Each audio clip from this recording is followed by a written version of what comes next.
can't believe it. At least it's not me in that car, you know? I can't believe it. I'm got it. Oh my God. It's kind of a time to not really know what to do, so. I don't know what happened. At random, too. Why? I don't get it. Don't have any answer. How old is Brian? He's 19. He's 19. What's going on, man? How much? Cooperate. I am going to cooperate. Okay, so parents have some concerns of some stuff they may have found in your room? Yeah, I believe so. And what would it be? A human head and hands. Like, for real human head and hands? Yes. From? That fellow who went missing recently. Which fellow was that? Warren Brown. Warren Brown? When did he go missing? The night of the 27th. The night of the 27th? Okay, and how did you end up with him? I murdered him. With what? A knife. Why would you have done that? I've always wondered what murder felt like. 2021, Grand Junction, Colorado. It's the first day of March, and Warren Barnes, a 69-year-old man known to hang outside of Monique's Bridal and Formal Wear on Main Street in downtown Grand Junction, hasn't been seen since Saturday, February 27th. But if you've ever been downtown, you guys would see him. He walks Main Street. Yeah, he's always. Brett probably knows him if he's talking to him. He's always on Main Street, just with his backpack, just walking and coming down to the shop to sit in his chair, pretty much. How do you know Warren? I own Monique's Bridal downtown, and I give him a chair to sit and read his books. Is he a homeless gentleman? He's not homeless. He stays in a place. He pays for a room every day. He comes back in the shop because we keep his chair inside the shop to deter other people from sitting in it behind my shop. The woman speaking with police is Monique Lenati.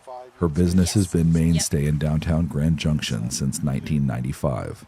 Monique and her daughter spent time getting to know Warren over the 4 years he's been a fixture behind her shop. He loves reading, feeding birds, and eating Subway sandwiches. To outsiders, he may have appeared unhoused or out of work, simply because he wore the same clothes every day. But Warren is different. He works for a company that does just like temp agency, and they were the ones that actually contacted me because he's never missed work, and they know that he sits behind my shops. So every morning it's around 6? Yeah. Without fail? Without fail. 7 days a week? Yes. He is there every morning. All by himself? Yeah. Those who know him quickly take a shine to his kind and gentle soul. And he's the nicest guy ever. Rough looking, but he is the nicest guy. And he buys Pall Mall Red 100s every day and a donut. Warren Barnes is quiet and never bothers anyone. He passes the time reading books, so the locals dubbed him the Reading Man. But I know he goes to the library a lot as well, because he, like I said, he reads books. Loves to read. And Warren has a routine, one you could swear by. So when he didn't show up to work on Monday morning, March 1st, his employers at the temp agency were concerned. what raised concern with you today to report him missing? Because the place People Ready called to see if I had seen him because he didn't show up for work, and he's never once not shown up for work in the 4 years he's been working for them. So I said no, and that I hadn't seen him since Saturday. I don't know, I just have a really bad feeling because it's unlike him. And that's the weird thing is I said, I'll see you tomorrow. He said, I'll be here, I'll see you tomorrow. And then I didn't even think about it when he wasn't there, really. Does he ever have anybody sit and read with him or No. next to him? Mm-mm. Does he mention talking to anybody? No, he doesn't associate with a lot of the transients because he's not like them. He's very intelligent. I don't know why he's homeless. I never really got into why he chose, I'm sure you asked him.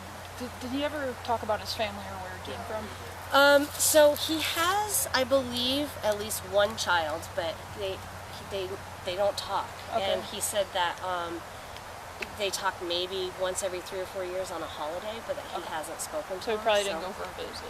No.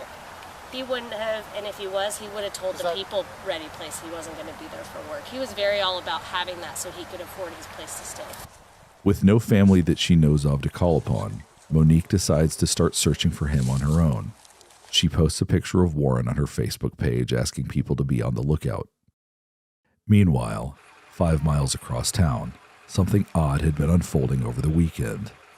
In the Colorado River just off the Blue Heron boat launch, a car is partially submerged in the water.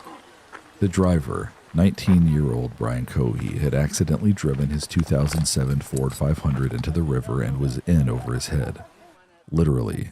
So he called his parents, Brian Sr. and Terry Cohey, to come to his aid, and they called the police for further assistance.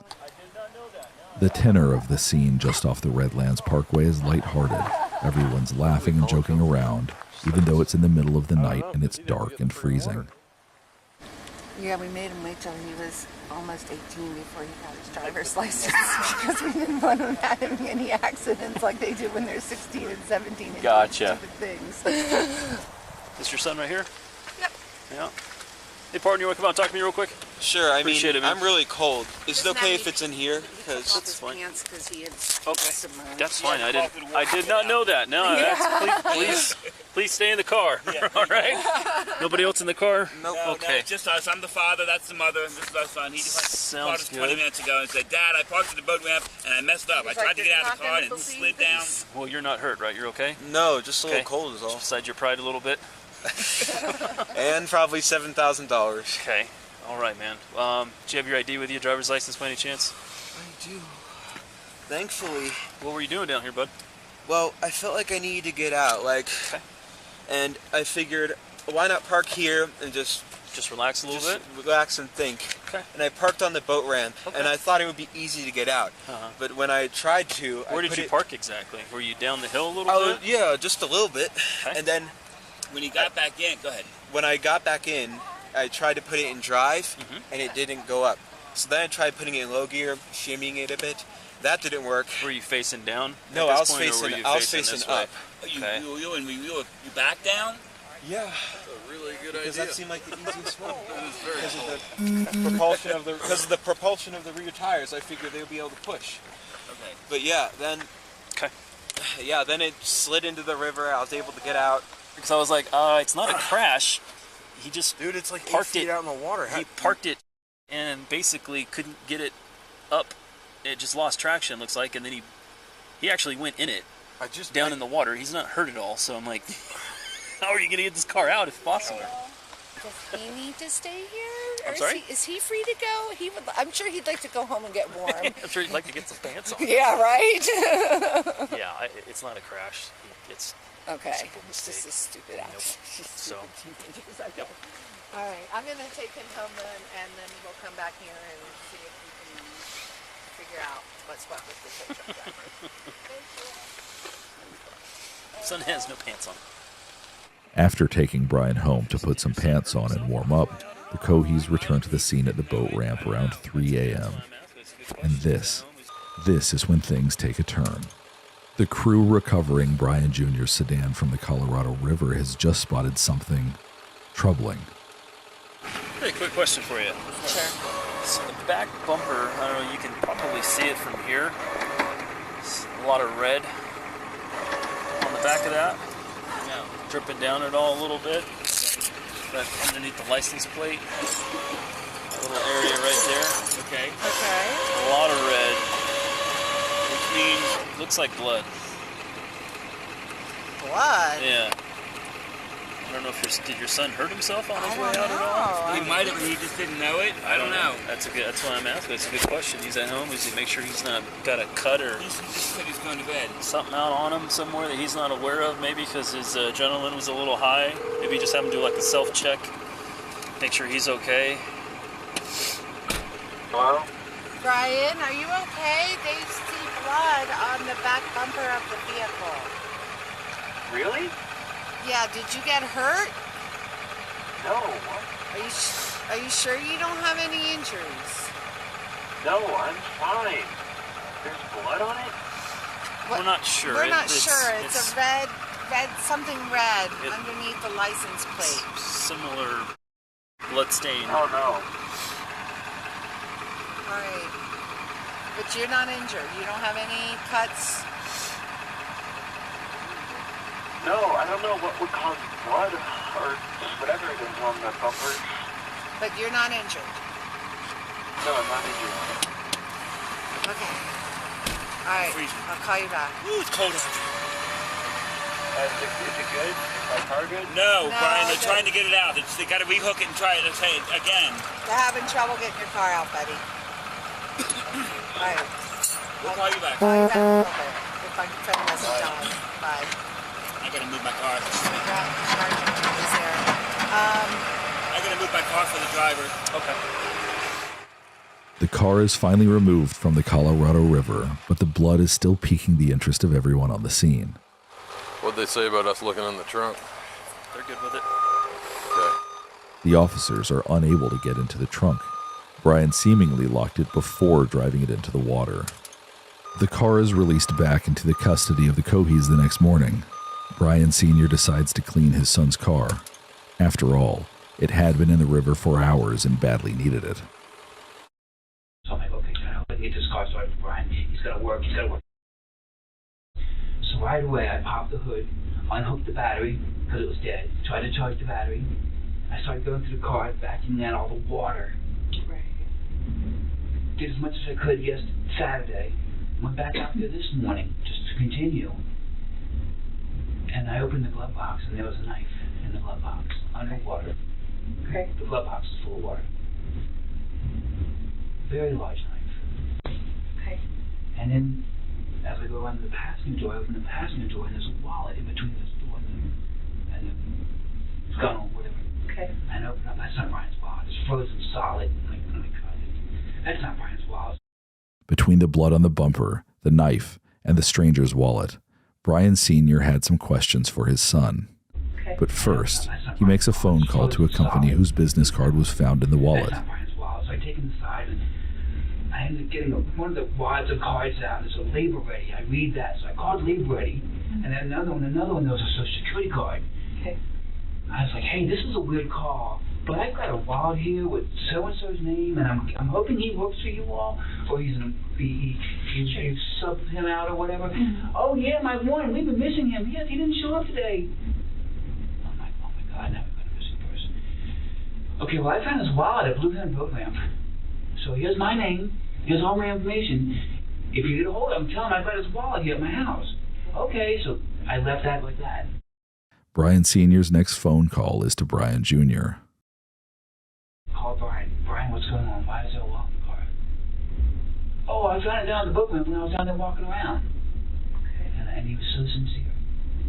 I took it all. I want to believe him. It's my son. Sure. You found him, Brian, how come, and all this going on in the last 2 days, well, how come you didn't tell us about the wallet? Dad, I was just so excited with all the going on, my car getting towed, look, it's wet now, it won't start. I didn't think about it. I didn't think it was important, Dad. I'm like, Brian, who is this one, whatever guy? Mm-hmm. Dad, I swear to you, from the bottom, I only know one, he's my school friend. It's not him. I believe him. Unbeknownst to Brian Sr., his wife Terry, who operates a child care facility out of the home, is almost simultaneously making a chilling discovery in her son's room. And then I started working on my house, doing some drywall repairs, just doing other things. Left the car alone, didn't let it dry out. My wife called, get over here right now. Drop everything, leave right now. 111 is John. What's the address emergency? Hi, there is an emergency. I found something in my son's closet wrapped in a plastic bag. Okay, what was it? I think it's a human head. It's a what? I think it's a human head. Why do you think it's that? Because it looks like it's all an ear. Is it bloody or does it like anything like that? I just need to come. That's why I had to take a picture and send it to you. What's the address? Is your son there now? He just pulled up. We wanted to make sure he was here before we called. How old is he? 19. He's had a little bit of a fascination with the morbid, but he was channeling it, I thought, into becoming a crime scene investigator, but not so much. Do you think he's going to be cooperative with us? I don't know. I don't think he'll be violent. Just came back from his friend's house. Does he have any weapons in his room, or do you guys have any in the house? I don't know. I think that he has a shotgun, but we can certainly remove it immediately before he gets in his room. He's out by the car now, so. Is the bag still in the closet? No, it's in my kitchen sink. And there's a secondary bag that I have not opened. All Officers from the Mesa County Sheriff's Office respond to the Cohey residence on South Broadway. At this point, all the children in Terry Cohey's daycare have been picked up by their parents. Outside the home, at the end of their gravel driveway, Brian Sr., Terry, Brian Jr., and Brian's brother Andy await police. Okay, so parents have some concerns of some stuff they may have found in your room? Yeah, I believe so. And what would it be? A human head and hands. Like, for real human head and hands? Yes. From? That fellow who went missing recently. Which fellow was that? Warren Brown. Warren Brown? When did he go missing? The night of the 27th. The night of the 27th? Okay, and how did you end up with him? I murdered him. With what? A knife. Why would you have done that? I've always wondered what murder felt like. Okay, where did you do that at? Underneath the bridge. Which bridge? The one past Okay. near the weird intersection. Okay. Do you have anything on you? He's going to cut, poke, hurt, stick me anything without reaching for nothing? Don't reach for nothing. My phone and my wallet, that's okay. it. Well, I'm going to have you face that way. Put your hands on top of your head for me real quick. I just want to make sure you interlace your fingers for me real quick, all right? Go ahead. Phone? Okay. How do you know this guy? They told me that was what was in the wallet. What do you mean that was? No, Brian, how no, did you come across this How'd guy? you come across the gentleman? I was driving. Uh-huh. And I saw a strange shape near the railway. Uh-huh. So I parked my car and investigated it. Okay. And I found it to be a man sleeping. Okay. Where's the knife at? It is in my sunken car. Well, it's in my car. I had that previously sunken. This is going to be an invest, and I'll take it from there. Okay. So, did that happen when you crashed your car? Or is that totally different? That's related, but a different event. Okay. How's it related? Well, when I killed him, I tried disposing of his body by putting it in the river. But I parked too low in the river. And where's the rest of his body at? Huh? Where's the rest of the body at? What parts? The body, Brian. Where's his body? Down the river. Okay. I'm gonna have you walk over here. You're gonna sit in the back of my partner's patrol car for a minute, okay? Not yet. Okay. Just sit back there and hang out for me, okay? 200-pound, 6'1" Brian Cohey is cooperative and polite, if not a bit awkward. The female officer from the Mesa County Sheriff's Office helps the 19-year-old into her patrol car. How are you? I'm good, sir. How are you? You said your name's Brian? Yeah. I'm not feeling too well. You're not feeling too well? All right. No, these past few days I've been very, very anxious. That's understandable. So what we're going to have you do here is I'm just going to have you sit in the back here, okay? I'm going to turn on the air for you in a second. That way you're not too hot. Are you a hot-blooded or cold-blooded kind of guy? I am very cold-blooded. I prefer cold. Well, no, actually, sorry, hot-blooded. Hot-blooded. So you prefer the cold. Okay, fantastic. Thank All you. right. So hop in here. I know you're tall, so it's a little bit of a tight squeeze, but like I said, I'll get that air on for you. Sorry about that. All right. Meanwhile, the male officer needs to go inside the house and see for himself if there actually is a human head in the sink, like Terry Cohey claimed in her 911 call. Can you walk me inside, please? Let's walk you all through this, what happened at the very beginning. Okay. Let me do it. You go inside. Well, let's stay out here with me for a minute. Sit down. Come on, sit down, baby. Can I go in there and verify here first? Oh, yeah, please. Let me We go haven't through seen that. it. Yeah, we okay. haven't looked at it. It's under the towel in the sink. Okay. Yeah,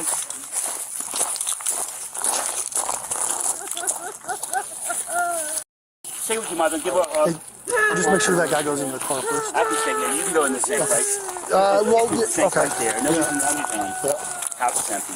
Okay.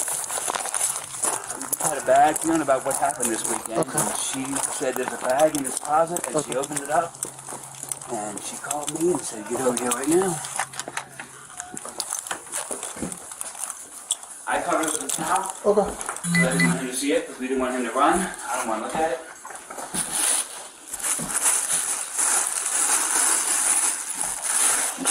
Yep. 22, 42, you clear for a call? Got my water. All right, I'm giving you a call. Let me know when we want to start. Yeah, let me get this figured out.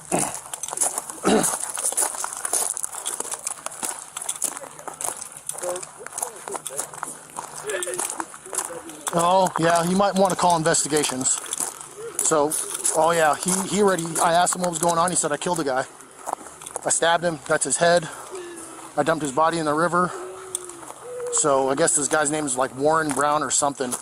So, all right, I'm gonna secure the house. And he said there should be hands and the head's in the sink. The body is in the river. So, what's that? Yeah. What's that? Oh, does it sound by my voice that it looks real? It is. So, okay. After the officer confirms the head is indeed real, Brian Sr. then recounts the story of the last 24 hours again to law enforcement on scene. He left Friday night, late in the morning. Our phone rings at my house. Dad, this is Brian. My son Brian. Same name, same birthday, January 10th. My firstborn. My car's stuck in the river. Wait, what? So we go there and he gives us a song and dance how it was a full moon, he wanted to pull down to the water. And next thing you know, since it's a one-wheel drive, we tried to put it in reverse and the car started sliding and next thing you know, he ended up in the river. So we get there to pick him up, we call the police at 2 o'clock in the morning. My son put his car in the river. So they called a tow truck company, we called 4 tow truck companies, couldn't get the car out of the river. Where's the car? Saw blood all over the bumper. Where is the car? So we towed it to Scotty's to have it, see if they could fix it. So I called Scotty's and said, don't touch it. Okay. I already called him and said, don't touch it. Nothing was taken out of the vehicle. Yes, you know. I did. Yes. What did you take out of the vehicle? I cleaned it up, bottles, everything, incriminating Do you know stuff. where that stuff is? Yes, it's all at the house. It's all at the house. Yes, Okay, yes. in a bag. No, I didn't know this had happened first, so I'm thinking I'm going to get Brian's car cleaned out, we're going to get it all fixed up, call Scotty's, they're going to start it up. Right. But then things started unfolding. Okay. We saw blood on the bumper. We asked Brian, Brian, what's this from? Oh, I think I cut my finger. Okay. What else has got on? I found a wallet, so I'm going through the car this morning, and there's a wallet in the car, and I'm like, Brian, whose wallet? Oh, I found it at the boat ramp. And where were you going through the car this morning? Because it was at my house. Okay. We towed it to my house. Oh, so now it's at your house. It's at my house. It's not at Scotty's anymore. No, when I found out I couldn't start it, I called the tow truck company, and they towed it to Scotty's this morning. Oh, it just so they just got it. Okay. Car was towed there, and I'm like, well, I started pulling out bottles, this, and I'm like, Brian, why is there a knife in your glove box? Dad, I don't feel safe. Okay. So you touched the knife? Oh, absolutely. But the knife was underwater. The car was underwater. Right, okay. So I pulled everything out of the car. Okay. And all of that stuff is in your garage? All the stuff's at my house. Okay. Yeah, so as I was pulling it out, I'm like, what the fuck? The officers update each other on the new information they've gathered while Terry Cohey sobs in the background. So he had the car at his house this morning. He took out knife, a bunch of stuff. Who's? Brian Sr. His house. I have the Hold address. on 1 second. Go ahead.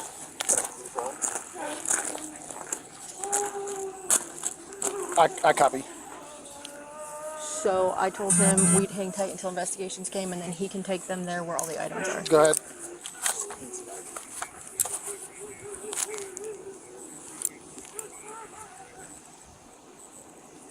No, we're fine. We've got him sitting in a patrol car right now, and it's just the family here, so we're good. I appreciate it. Okay, so where's everything else? 5.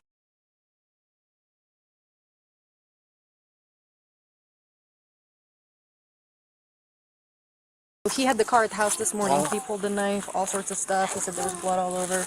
Okay. Hold on. You're good. Car to car or stuck. We'll also have a second address that'll have to either go through on consent or through a search warrant. It's going to be fine. Dad's house. He had the car over there and cleaned it out, unbeknownst to knowing what was going on. Dad's super cooperative about taking us there and letting us look at. So I just told him we'd wait till investigations got here and just keep him here. They have another location. I don't believe this is their house, or maybe this is their second house. Yeah, I copied. They're cooperative out here, and our suspect is sitting in a patrol car. While the Coheys await instructions on what to do next, they have some questions. I know you guys have a lot going on right now. It's a lot to process, so we'll work with you every step of the way as much as we can. How long till the news company shows up? We're going to try to keep least at a while. So we're hoping. We need to get clearance from you so we can get out of Dodge. Yeah, don't. Because I don't want to. We can't have news in front of me. I run the life jacket program here in town. Okay. Biggest thing is our investigation unit. Oh, absolutely, here and talk to you guys. Absolutely, then, sure. Like I said, even if news shows up, we're not going to let them down here. Thank you. So Okay. Just focus Don't on let them up there breathing either. They'll and be able to kinda- see stuff from up there too. Well, nobody else should know about this right now. Yeah. Okay. Good. Okay. So, and again, be careful who you guys talk to, who you No- tell no- anything. nobody. or We haven't anything. told anybody Okay. Nobody knows. Nobody knows but you. Perfect. Same goes for you. Yeah, Are yes. you family? My son. Family, yeah. Second Okay. brother. All right. Second son. Okay. And your name? Nice to meet you. Sorry, we're meeting this way. No, Hey, Oh it's my okay. God, I can't believe at least it's it. not me in that car, you know? I can't believe it. I'm Oh, got it. oh my God. It's kind of a time to not really know what to do. So. I don't know what happened. At random too. Why? I don't get it. Don't have any answer. How old is Brian? He's 19. He's 19. 110-02. Mom, 19. what's your name? My name's Terry. Terry. Okay. Are you okay? Do you need any medical? Well, we're waiting on a call from my doctor. Okay. Okay. All right. So hang tight right here. I got to chat with my partners again. Sure. Okay. Brian, when would you say this? What night did this happen? No, Friday late Saturday morning at This Saturday? 1 o'clock, yes. Okay. 1 o'clock in the morning. Start just this Saturday at 1 in the morning. For what, the car crash? Yeah, the whole incident. It's now time to take the 19-year-old suspect to the station for questioning.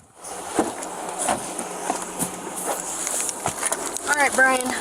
His parents follow the patrol car to the sheriff's office where they will also be interviewed. I've got one male on board. We're en route to the office. On the drive over, Brian Jr. makes light conversation with the sheriff's deputy until he notices where they are. What time is it? It is 2:32.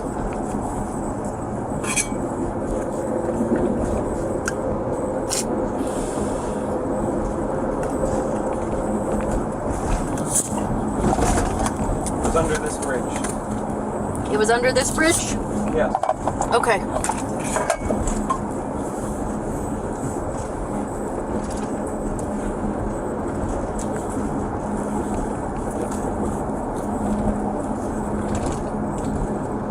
Like right there under the bridge? Or This side of the bridge. Behind one of these support pillars. okay. Stuck with.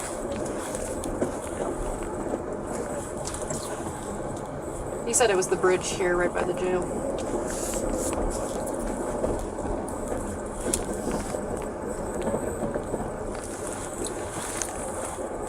From what he's saying, it sounds like overpass, but we'll clarify. A patrol car is sent to inspect the area of the underpass that Brian stated was the crime scene. There, officers are quickly able to confirm he was telling the truth. It's right here. Oh, you see it? Yeah. Because there's an arm. Hey.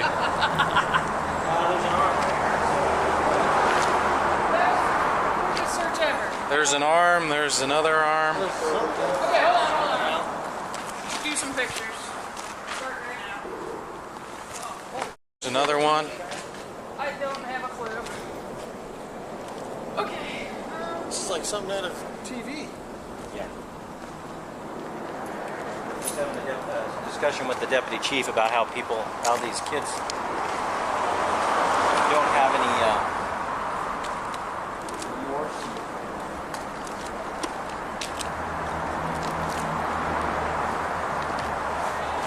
Right, here's a leg.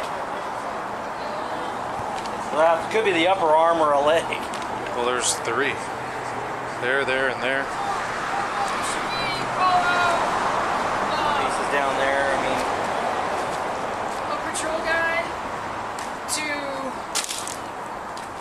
yellow tape it and then hold it, because the potential is that there's a secondary by the boat launch. Yeah, I would think so. Well, we 'cause can if run you out wanna there go, and look at that, and then if you guys, we can just ask for a. I'm switching to primary, hold on. But if we can get the lab out here, that would be the best thing. Yeah, get forensics out here. After the 8-minute drive to the sheriff's office is complete, the deputy escorts Brian Jr. into the interrogation room. Is Dad cooperative? Everybody's cooperative, including Dad's Brian Sr., son is Brian Jr. They're ready for him. Okay, cool. Let me call parents, let them know to park here, and then we'll have someone meet them up front.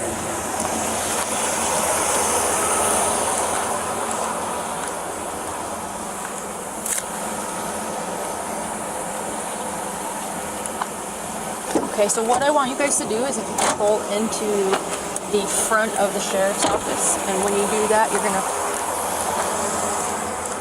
Okay, no problem. Okay, so you're just gonna pull up in the front of the sheriff's office, okay, and just park up here at the front, and then we will have somebody, most likely myself, will come out here, and I'll look for you, and then as soon as you guys pull up and are just parked, I'll meet you and walk you back, okay? Okay, sounds good. Just hang tight in your car, and then you'll see me come out, and then we can meet then.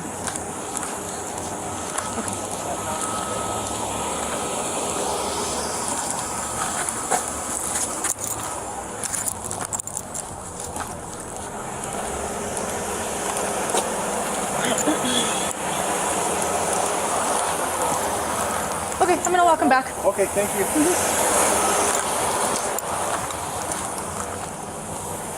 Okay, Brian. Thank you. No problem, sir. So walk with me. We're gonna walk right this way, okay? You're fine with me not being in cuffs? I'm fine with you not being in cuffs. Okay, thank you.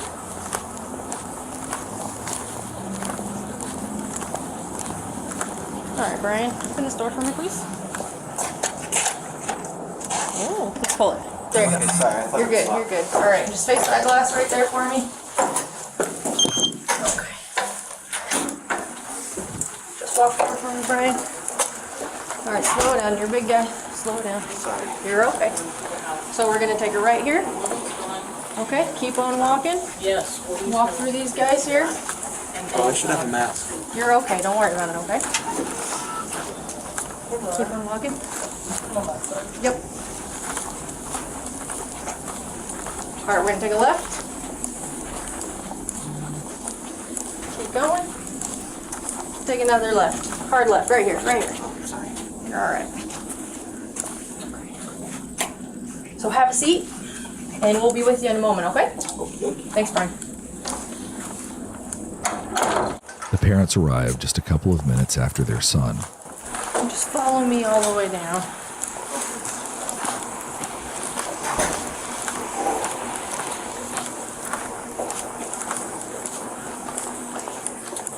We're gonna have you guys have a seat in here, and we'll be with you shortly.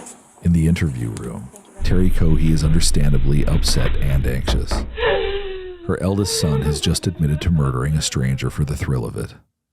The detective wants to know the question on everyone's mind at this point.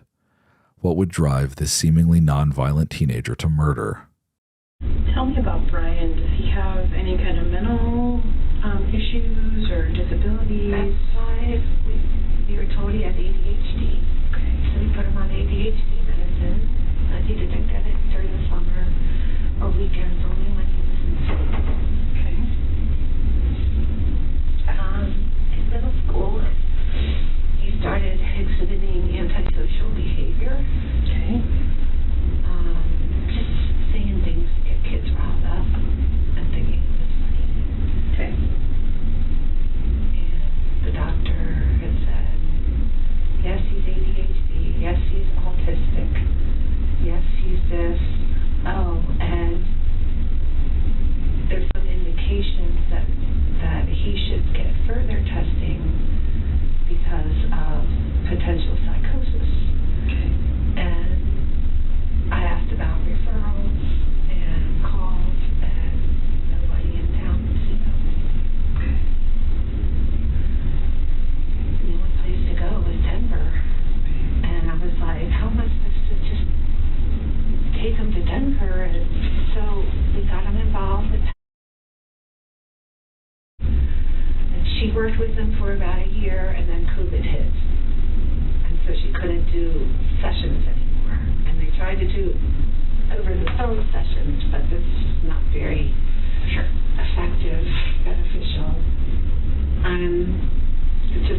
seems to be doing good. You know, he graduated high school. He works at, and he's been working there for a year in August. The detective wants to know more about the medications Brian is on and if he's actually taking them. And you said he's not taking his medication, or is he on medications now? He's on ADHD medicine. Okay. That he takes before work. Okay. On his part-time job. Okay. And he takes sertraline, which is an anti-anxiety, antidepressant. Okay. So he's been diagnosed with that as well. And to the best of your knowledge, is he actually taking them? Like, do you watch him take them? I don't watch him take them, but I have an alarm set, and every night at 10 p.m. I say, Brian, take your medicine. And he says, I know, I am. Okay. And as I've looked at his pill container, I mean, it's going, you know, seems to be going down. Okay. So I assumed he was taking it. Okay. What about alcohol or any other recreation drugs? No. Nothing like that. When you talked about the school stuff and having lots of issues, what were the issues that they were having that made other kiddos not feel safe? He would make jokes that were not appropriate. He got suspended a few times, like for behavior that wasn't acceptable, like this one girl that he knows very well. He knows that she has a lot of issues, and that loud noises frighten her. And so, you know, one of his school suspensions was when he, you know, came up to her in the hallway and clapped really loud next to her, you know, knowing that it would put her in a panic, and she cried, and we were like, yep, nope, you know, that's not how, no. You knew that would upset her, and you did it anyway. And he got suspended for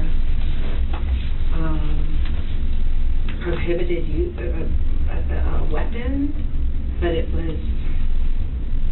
there was another boy who brought in nunchucks to school on the school bus, and Brian was like, wow, cool, you know, and I think this was in 11th grade, and so Brian was like,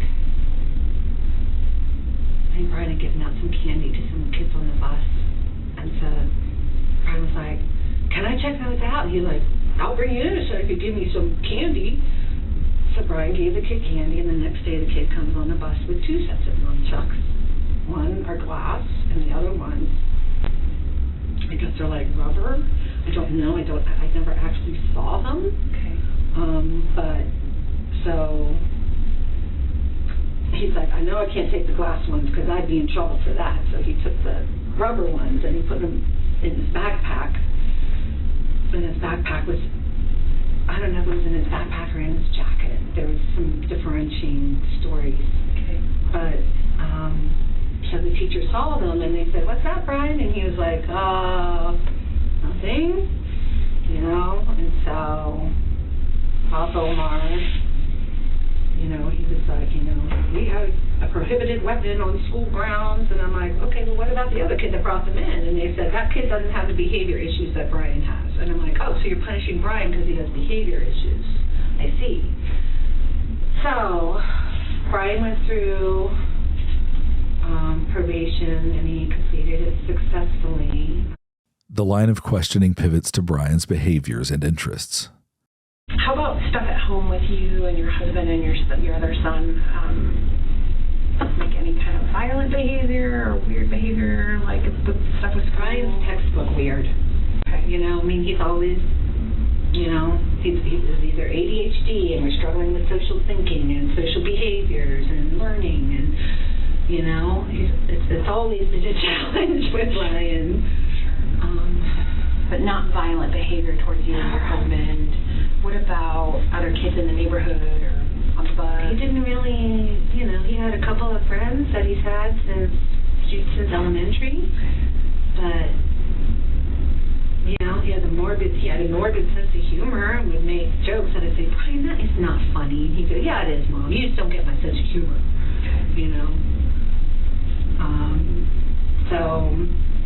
But some of his behaviors that we attributed to autism, like the flat face,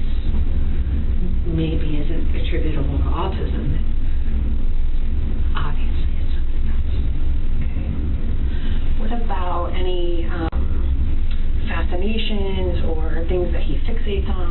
A lot of perseveration on crime and crime scene. And so he's talking about going into the military in the fall, and when he gets out, having your job. And so I had purchased online a crime scene investigation book for him. You know, it's like ones that you probably read it when you first started out in college. And so I gave that to him, and I was like, so here, Brian, you know, let's channel that curiosity into something positive that you can affect a good change in the world. And he's like, yeah, that's my plan, Mom. But you know, he's not going to say always had a fascination. You know, I'm going to say in the last few years. Okay. And is it like shows that he watches, or like tries to do things to create a scene? You know what I mean? Like, whether it's like animal stuff or nothing. No, like he that. loves our dogs.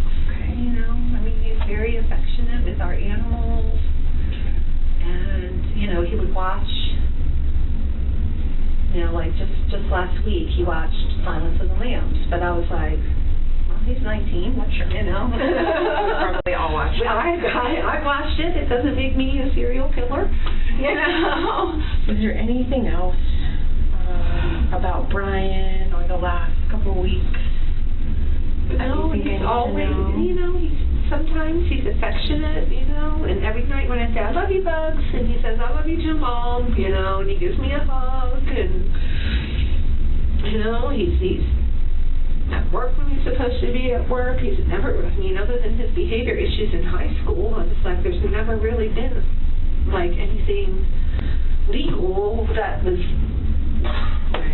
you know, that was a problem, but I was like, you know. When they did his testing,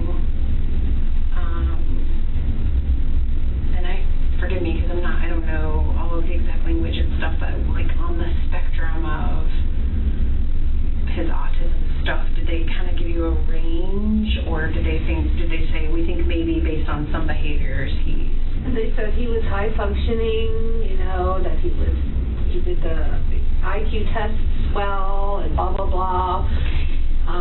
But they said, but you know, in going through this, I think that it would be beneficial if he received further testing. And I said, okay, who do I go to? And they gave me a couple names, and I called them, and they said, no. And then I said, okay, who else should I call? And I called them, and they said, nope.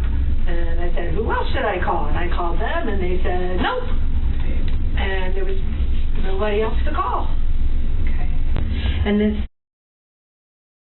services, is she just kind of doing some basic counseling type stuff? She works specifically with autistic children. Okay. And so we were referred to her from. Okay.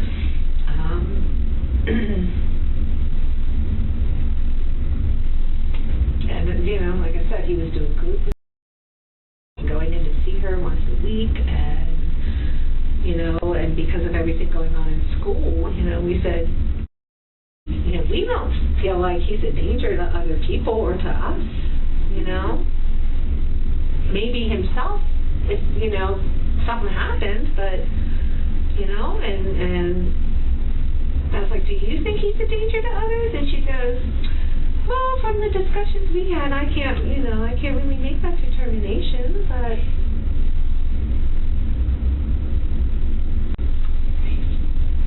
So he must have been going to her for quite a while then. He was seeing her for about a year. He had been seeing for a year and a half, but he wasn't making any progress with things. Just kept getting worse and worse. Behaviors were worse. Like I said, there's never any violent outbursts.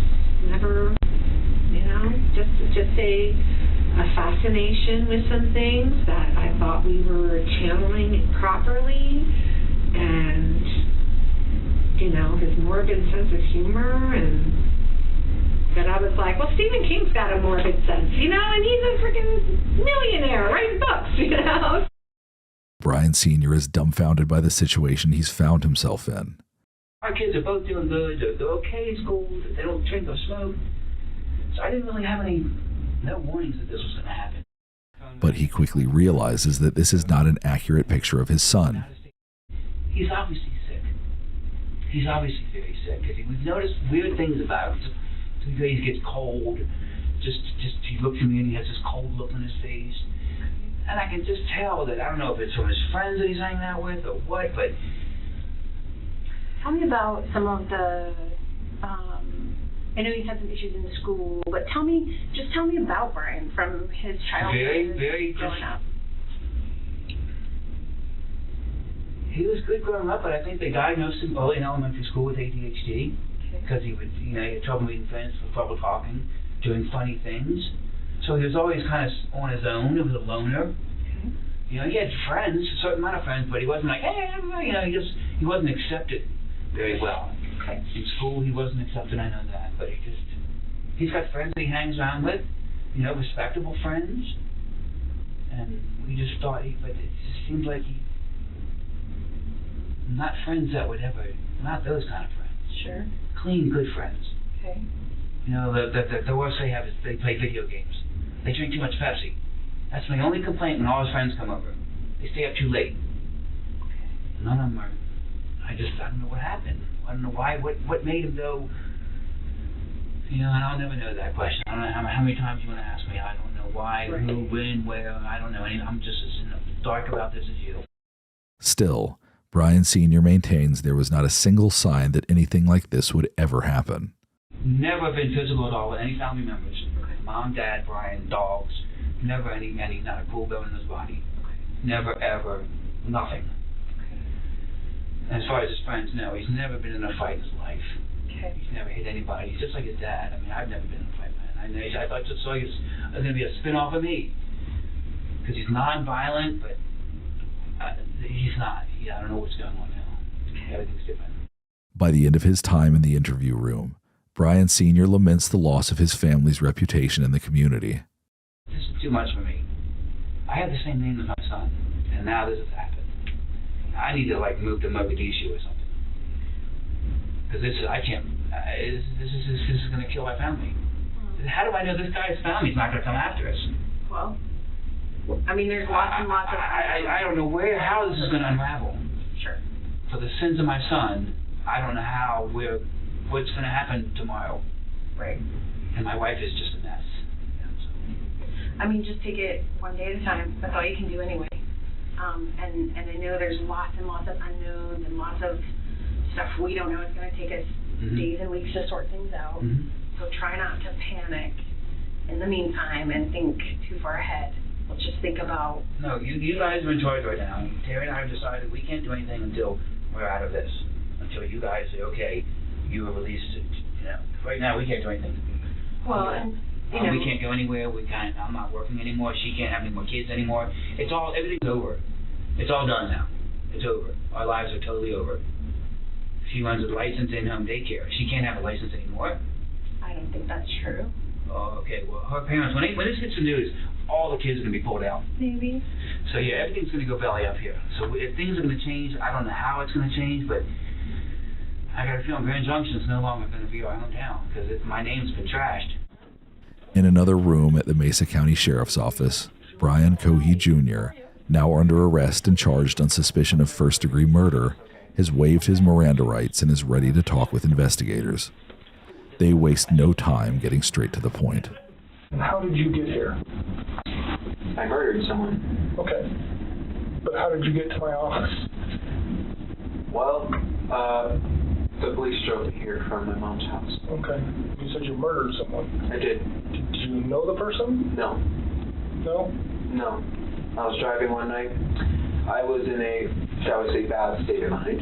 Okay. I saw a strange shape by the railway tracks, so I investigated, and it revealed me a homeless person sleeping. Well, I presumed homeless, because he was there. Okay. So, I stabbed him to death. Okay. Then decapitated his head and hands and arms. Okay.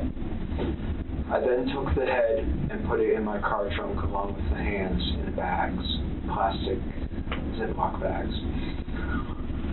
I took it back to my house, cleaned off the knife, tried to hide the head and hands, removed the trash in my car that was stained in blood. And then I tried sleeping. However, I was quite stupid, shall we say, because I decided that's too much evidence. The body needs to be dumped in the river. So I took the body in the trunk, drove it to the Blue Heron drop-off point, and unsuccessfly dumped the body as I parked too low down the ramp. The ramp is mud and dirt, so unless you have four-wheel drive, you're not getting out. And I was able to get out, and my car flooded. Let's see, I killed him just after 11, February 27th, 2021. And then I dumped the body. I tried to dump the body. I'm trying to remember the time exactly. It was 1 a.m. Okay. And yeah. So that sounds fascinating. What do you want to know? To start back at the beginning and go slow and tell me as many details as you can remember. So, because I mean, I'm already going to jail for this 15 years probably. I have no idea. Because we're at the beginning. It's murder. I mean, I'm going to jail for 20 probably. But so I figured, why fight it? Okay. So what's important to me is to learn as much about you and what you did as I can. Well, as many details as you can give me, the better. I drive a 2007 Ford 500. Okay. And I keep a small 18-inch bat in there for self-defense. Okay. And a large kitchen knife in the glove box, both for self-defense, because I don't really trust anyone, or really any part of this town, so that's why I have both. And let's see, yeah, it was the night of February 27th. It was a full moon, and I figured I could see so well, why not drive out? And I am in a bad state of mind at that time. I have major depressive disorder, so I am not thinking, shall I say, positively. Okay.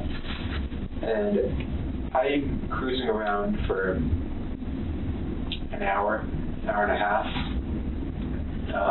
So I fill up on gas halfway through, and I'm eventually driving underneath the bridge near the sheriff's office. You know, like how... Oh yeah, go ahead. There's a road underneath, right? Out under the overpass. And I was driving along, and I see a shape here on the railway track. So I'm like, oh, interesting.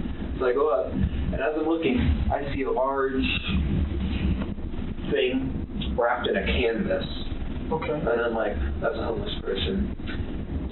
So I grab my knife, I put on 3 layers of gloves, because plastic gloves can betray their users because they're so thin, those vinyl gloves, by putting your fingerprints through. So I put on 3 on one hand. I took the knife, I pulled back the canvas, and I stabbed his neck. Okay. He was panicking at first in his old man voice. He was in his 50s. I know why I call him an old man. He was saying, "What are you doing? What are you doing? Why? Ah!" And I just kept on stabbing his neck. It's okay if I do a demonstration. Oh yeah. This is him. I was straddled on top of him like this. Okay. And he couldn't fight back.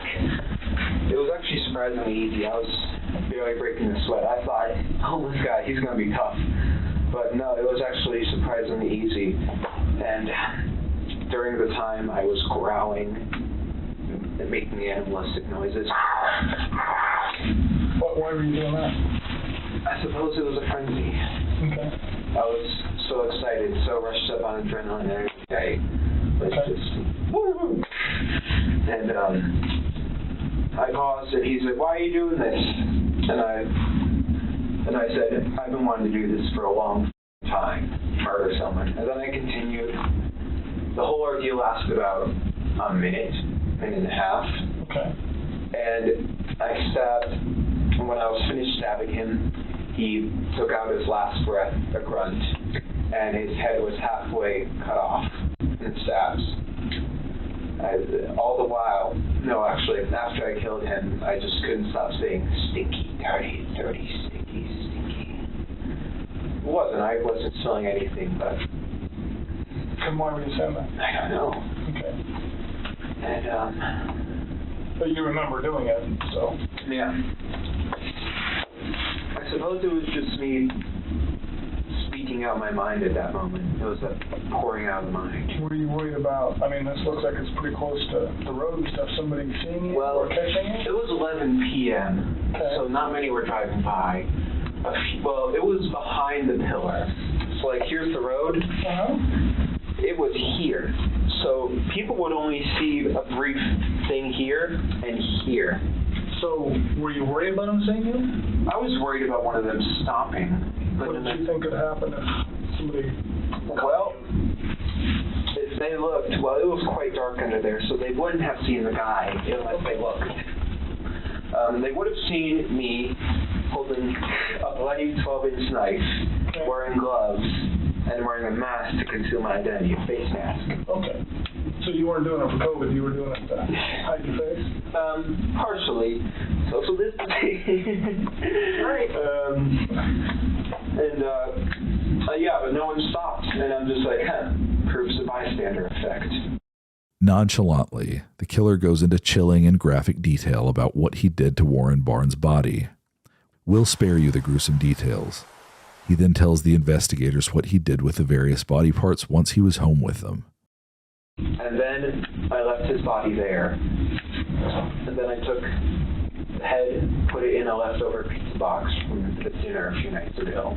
And then I took the hands, put them in the back, drove home, hid the hands and head in my room, cleaned the knife, threw away the garbage with the blood on it, and then put the blood stained, wasn't stained, it had splatters on it. I put it in the dish, in the washing machine. What did you put in there? I put the outfit I murdered him in a washing. You were wearing, or? Yeah, I was wearing. Okay. In the washing machine, put it on high speed so it would effectively remove the blood. Washed it twice. And then I tried going to sleep, but I was worried that because there was a hole in my gloves right here, I was worried that they would be able to obtain a partial print. So I figured, why not go all the way? I drove back in a different outfit, picked up his body, surprisingly heavy, put it in my trunk, and drove to the Blue Heron drop-off station. Okay. I parked, so it's like this, right? So let's say this is the ground. The ramp is quite steep, and you need to have four-wheel drive to pull out of it. Okay. And my car didn't. I thought, so I pull in, I thought that I could drive out. Because I put it in reverse, A, so that it's easier to pull the body out, and B, because the back tires would provide propulsion to push up. Right. And I open the trunk, I take his body out, I put it in the water, and because I don't want fingerprints on a body, so I just try moving it with my shoes. That works successfully. He goes out some part in the river and floats off. Okay. God knows where he is now. Investigators are still curious to get to the bottom of Brian Cohee's state of mind at the time he committed the murder. And you talked about you were just kind of in a bad space that night. It was, yes. Okay. Why were you in a bad space? I didn't take my medicine, and plus for years I was wondering what murder would feel like, because you read like Ted Bundy and the Zodiac, they all say murder is the best feeling in the world. So I'm like, I'm going to try that. Okay. So for some time I had been wondering when it would happen. I always knew I would be in this building, whether it was as a criminal or a police officer. Okay. Because I was planning to go in the military, go into forensics. Okay. All right. And how long do you really, honestly think you've been thinking about really at some point you wanted to know what murder felt like? A year. Okay. All right. And you said you read books? I read books. I have a book on forensics. Okay. Did you read the book, the Ted Bundy book? No, I have not read the Ted Bundy book. Okay. I probably have seen excerpts. Have you seen, like, little comments from it or things like that? I'm not sure what book you're talking about. The one you mentioned, the whole stuff about Ted Bundy. A lot has been written. No, it was on the internet. Yeah. Okay. All right. And Pete has studied him too. So. Crazy. You seem more like Ed. You know who Ed? Ed Gein. No, Ed in California. Big Ed. Ed Kemper. Yeah. Studied him? You remind me of Ed Kemper. I know of him. He was a Goliath. He was 6'9", 300 pounds. So can I ask you a question? Almost all those people did this for some sort of, whether they had sex with the body or it was some sexual gratification in their mind? Criminology, there's different types of. I'm not a serial killer by no means. But with serial killers, there's different types of them. There's organized, disorganized, visionary, missionary. I'm just wondering what gets you excited about doing it? Well, I'm not really sexually attracted to it. Okay. I was just asking. It was just curiosity, more or less. And you said you studied criminology and forensics and all that? Not college study or school study. It's like a passing interest. I understand. But what were you worried about, like leaving evidence behind or being caught? Totally. So tell me about that and what you did then. Well, I was figuring the police don't. This is not to be taken offense, but police, they don't seem to care as much about high-risk individuals, homeless people, prostitutes, etc. So I was deliberately looking for someone who lived that type of life. Okay. And I found a homeless person, and the original goal was just leave him there. But I was worried about the fibers on the outfit I was wearing that would be on his clothes and stuff. So I deliberately messed up the clothes. Okay. Not cutting them up, just throwing them around. And I was worried about just how long it would take to find him, because it's a somewhat traveled road. Eventually someone with the windows down is going to smell something off. The police have a nose for that type of thing. They're trained to be able to identify the smell of a corpse. So that's where the river idea came from, because a river will wash away a lot of evidence. Rivers are quite tricky. And obviously that was botched. So how long have you been planning or looking for someone to do this with before you found this guy? About a year. About a year? No, 6 months. So have you come close or seen somebody or chickened out or anything in the past? No.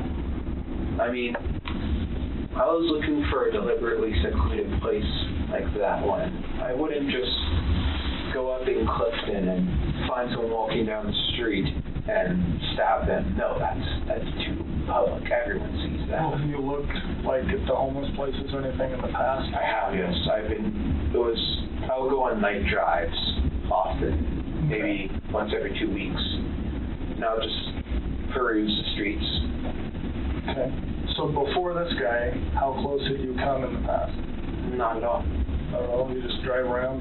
Yeah, look, just try and find someone. Anybody interesting? No. In your mind thought of a plan?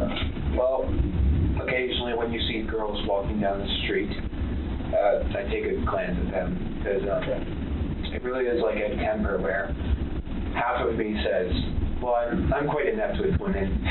I'm being honest, I'm no Casanova. But half of me says, I want to take that girl home and make her feel nice. And the other half of me, it's just like what Ed said, is I want to see what her head looks like on a stick. And so occasionally when I'm driving down the road, if I see someone that catches my eye, I'll just like...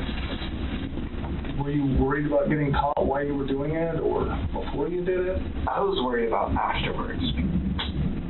For this past day and a half, including this day, I felt so anxious. Because not only is my car in the river, There's blood on it. There's body parts in my house.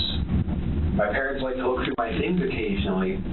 And when they see blood, and eventually when they're going to get the news that a body was found in the river, that's very much circumstantial evidence that's pointing to me. So I was very much anxious these past days that I was eventually going to get caught. Okay. What did you think would happen if you got caught?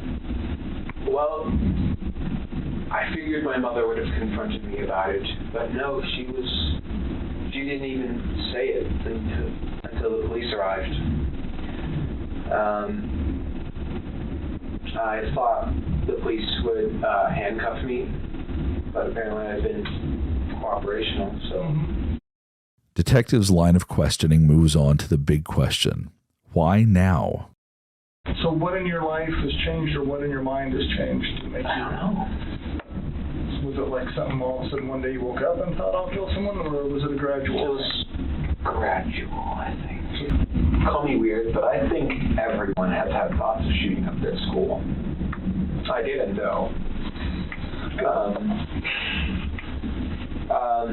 And then because of that, I suppose I just don't really like people at all. I don't know. So thoughts of shooting up the school to today, what has happened? Well, last year my parents found a kit I had been assembling. It had hammers, shovels, knives, large zip ties, duct tape, saw. That was meant for hurting people. They found it though, and they were ready to call the police until I had convinced them it was via other methods, for other things. Like, and it was an ultimatum where if I didn't throw it away, all that, they would call the police, or then I would have been arrested on charges of conspiracy. And what if he hadn't been caught? Would Brian Cohey have killed again? If you had not been caught by your folks, what do you think you would have done next? With the kid? I don't know. No. Let's talk about like today. If you would have been able to get rid of the head, and your folks did not find it. Well, it depends. Okay. Would you guys have been able to solve it if the body was found in the river, the head and hands were missing, and there were no fingerprints or DNA? Well, we'd like to think so, but who knows? Right, who knows? We'd love to think so, but so let's say we didn't solve it. What happens next? Then what would you have thought of to do next? Well, I thought I would have been very careful, because I would have been worried at any moment this could become a cold case, and then it could be solved later on down the line. So I probably wouldn't have done it again, because that was just to see what it felt like. And if I had gotten away with it, I would have just kept the secret to the grave. Brian Cohey's trial, where he pleaded not guilty by reason of insanity, lasted for 12 days. Throughout the proceedings, Cohey's attorney argued that his mental illnesses prevented him from knowing right from wrong. But the jury didn't buy it. They deliberated for 2 days before finding him guilty of first-degree murder. Judge Richard Gurley said that in his 37 years in the court system and 16 years as a judge, this was one of the most horrific cases he's ever seen. Cohey was sentenced to life in prison plus 13.5 years with no chance of parole, a far cry from the 15 years he believed he would receive when he was first interrogated. He is currently serving out his sentence at the Buena Vista Correctional Complex in Chaffee County, Colorado, where he will stay for the remainder of his natural life.